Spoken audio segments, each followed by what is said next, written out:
Moving on to the farewell message from the worst president in the history of the United States, Joe Biden. And I'm not gonna post this 17 minutes. No, that would be too much. I'm going to put on the show the highlights, and let's look at his body language, which is the usual.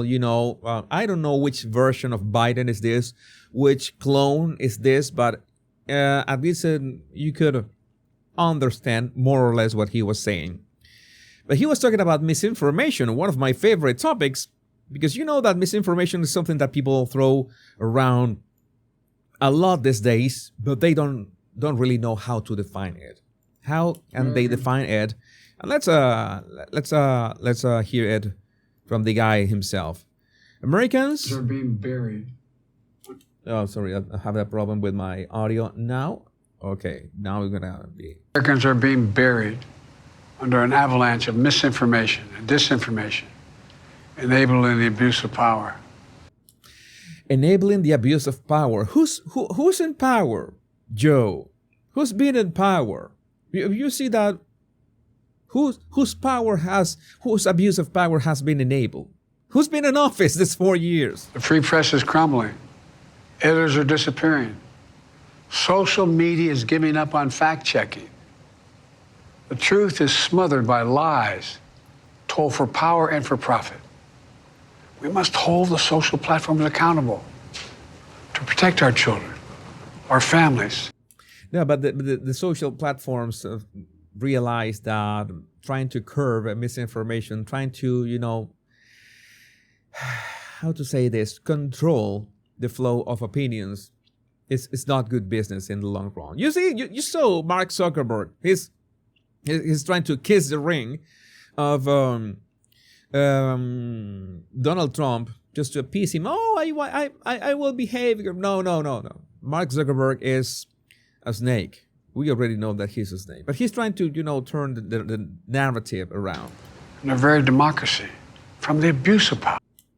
Abuse of power. You're the one who has abused power, Joe. You're the one who has abused power in every single way. We are not going to miss you. Nobody's going to miss you at all. Just in, Biden issues final warning to America, says an oligarchy is forming. Has he looked at his own party over the past few decades by chance? Let's see what he has to say about this. That's why my farewell address tonight, I want to warn the country of some things that give me great concern. This is a dangerous and that's a dangerous concentration of power in the hands of a very few ultra-wealthy people. Didn't Soros support you and Kamala? Didn't Bill Gates support you and Kamala? Didn't Jeff Bezos supported you and Kamala? Didn't Mark Zuckerberg supported you and Kamala back in 2020? I can go on all day long. I can go for hours of all the people with the money who has supported you and your policies. Don't get me started with Jeff Bezos' ex-wife. That lady is woke as F. But that's not the topic of this video. But I'm just trying to point out the hypocrisy of Biden's farewell message. And by the way, I don't know why the video everywhere has this a green color grading. It's like this green tone, like he's in the Matrix or something. I don't know why there's a meaning behind that. Maybe he's green with envy or something. I don't know. The dangerous consequences if their abuse of power is left unchecked.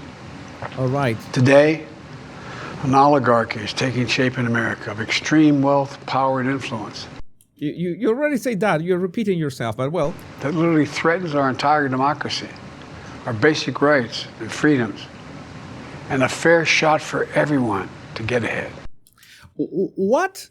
In which? Let me get it straight. He just said, and this is the kind of things that I detest about libtards, starting from this guy, and I don't care if he's senile. I don't care if he has dementia. I don't care. I really don't like the guy, and I'm going to call him out, and all the handlers and all the puppet masters. Our basic rights and freedoms, and a fair shot for everyone to get ahead. In which way the fact that billionaires exist, it means that other people are not going to have a shot to get ahead. You know that you can make money virtually from anywhere right now, right? Right? The internet. Everybody has access to the internet right now. And you can go to the public library and have access to the internet. And you can, sell things. You can flip things. You can enter any kind of business right now. America used to be, before your term, the place to go, because anyone could make it in America. It was the land of what is possible. It so happens that these wealthy people, these billionaires, you're speaking like Bernie Sanders, by the way. You're speaking like a true socialist. All these are commies. All these commies. No, that. There's absolutely nothing to do one thing with the other. In all cases, the pie always gets bigger. The pie always gets bigger. The economy always grows. There's opportunity for everybody. There are new businesses everywhere. There are new ideas online all the time.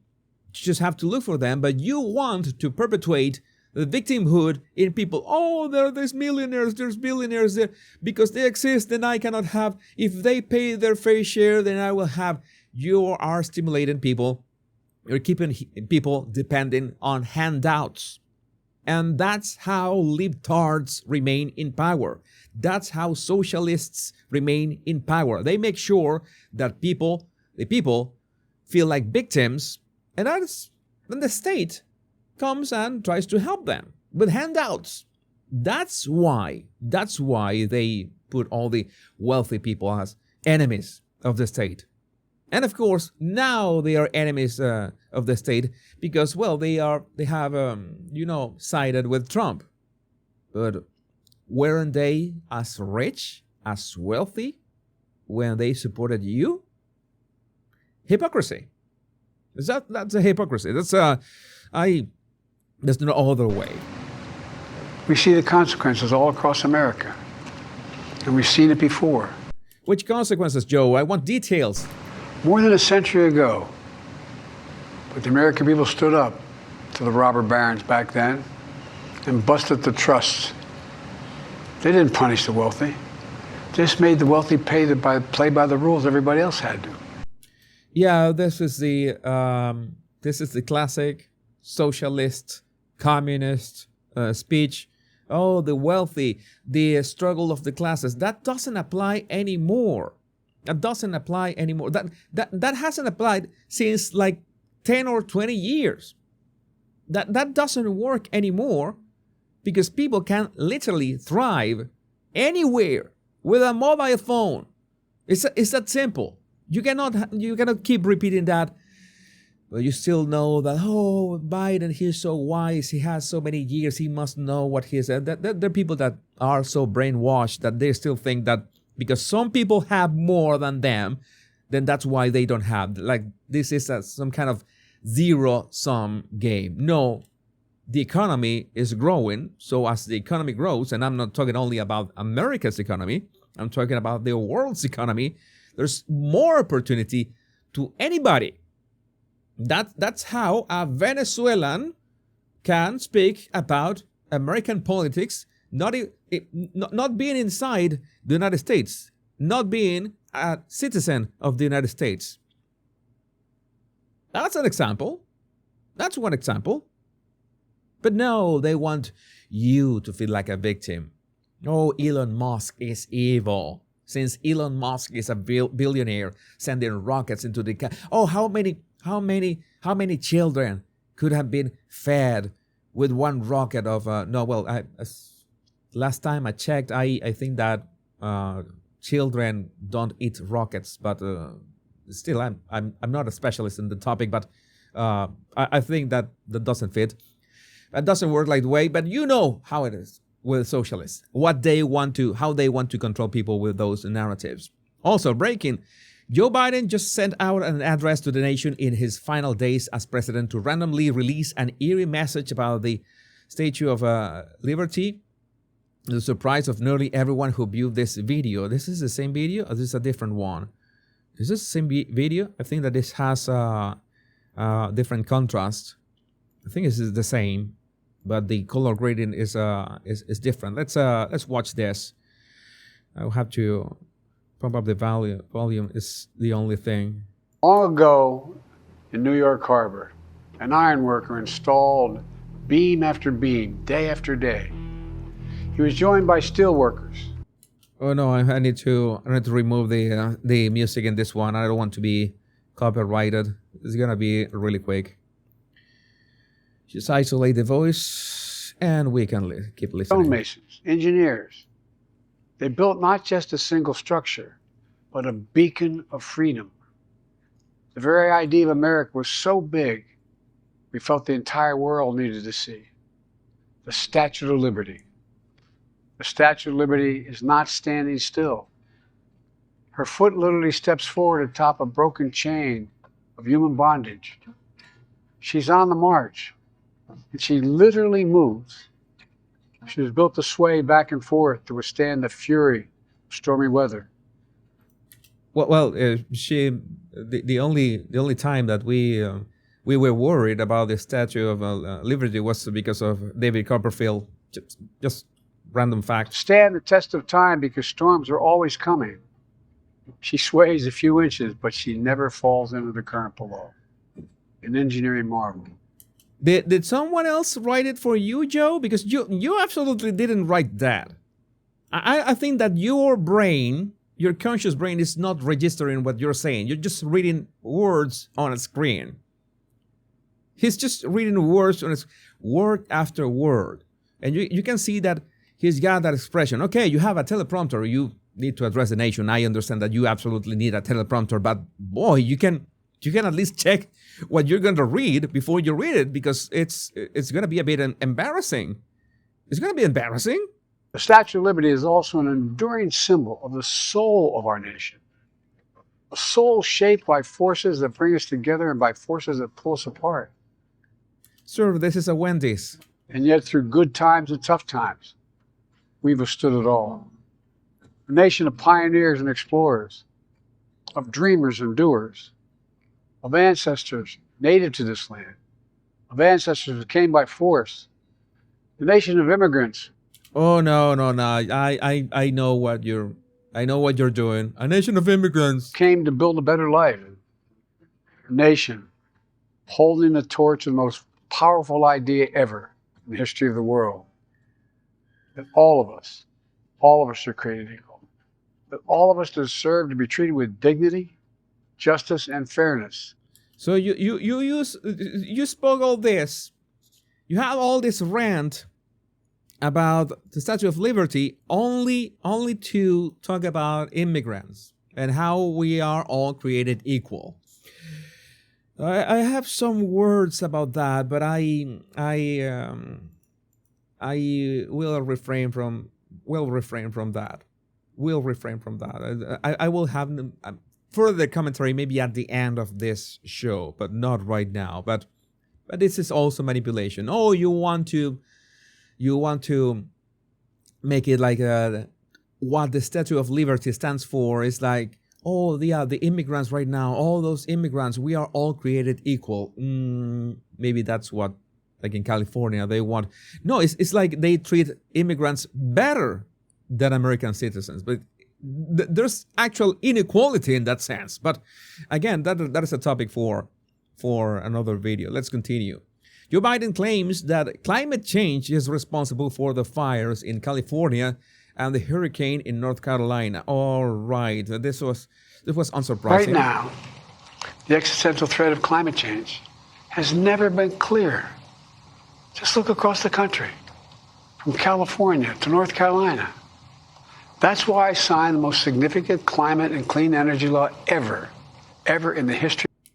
How many nuclear power plants did you build, Joe? How many nuclear power plants did you build? How many? I want to ask Perplexity right now. How many? How many? Uh,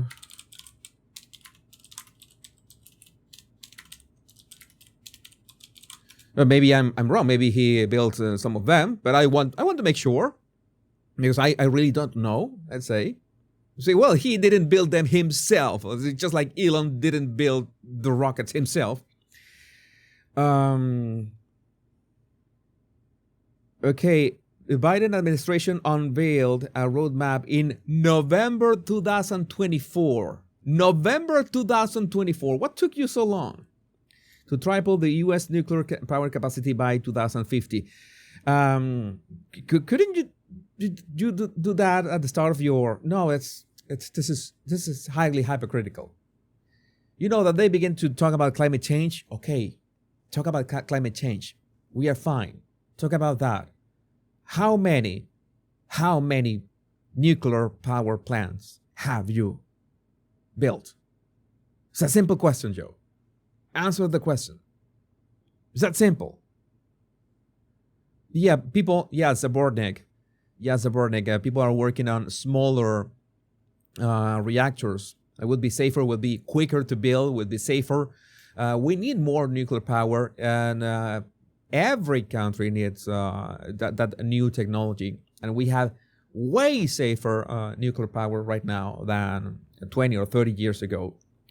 But I've always said this: if you talk about climate change, or I don't know, weather change, or whatever you want to, or global warming, whatever you want to call it, that's okay. That's nice. Okay, go ahead. That is you're in your right to do so.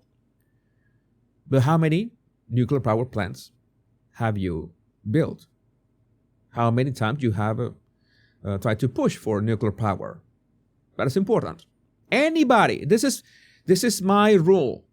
Every time you see somebody talking about climate change, immediately check what have they done for nuclear power. If they haven't moved a finger for nuclear power, they're hypocrites. They're hypocrites. It's that simple. And well, the cream of the crop, Joe Biden delivers his farewell address and graces us one last time with his unmatched ability to read teleprompter cues. End of quote. Let me see. And it here. Potential for the disastrous rise of misplaced power. End of quote. Maybe it was necessary to realize that he was, ending the quote. I'm going to give him a pass on this. But my summarized analysis of this is that there's a lot of gaslighting in here, of course. He wants to make it seem like he did some great things when we know that it was not the best. So many things that he did to undermine America's security because, well, you know that those Democrats needed to flip all those votes in all those states. It's a great thing that it didn't work in the end. And it's urgent. You know that point number 19 in Trump's campaign policies, they have to secure United States elections, make them as secure as possible. But again, this was highly hypocritical, as usual, what we expect from Joe Biden. But I would love to know, what do you think about this in the comments? It's your time to shine, and that's why I'm going to right now to the live chat. And the 20th cannot come fast enough. Agree, Jason Georgiou. I agree that the 20th cannot come soon enough. Couldn't agree with you more.